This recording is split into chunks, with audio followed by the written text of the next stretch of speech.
Have you ever heard a nurse say we've gotten ROSC and you're like, what the heck is ROSC? ROSC is a term that stands for return of spontaneous circulation, and it is a term that we use a lot when someone has had a cardiac arrest and we've been doing CPR and life-sustaining measures and they have no longer have a pulse, but then they have ROSC, which is where their pulse returns. This here says that signs of ROSC include breathing, coughing, movement, palpable pulse, or measurable blood pressure.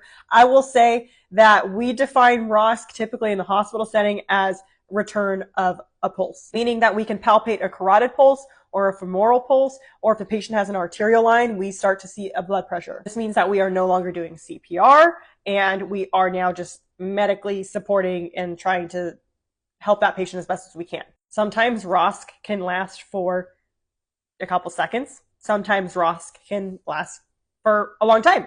And this is where we are now looking at our H's and T's. We're trying to figure out what caused this patient to have a cardiac arrest and what can we do to prevent it from happening again. It is not uncommon for a patient that is that sick to have ROSC and then we no longer have ROSC. And then we get ROSC and then we no longer have ROSC. And then we get ROSC again and repeat.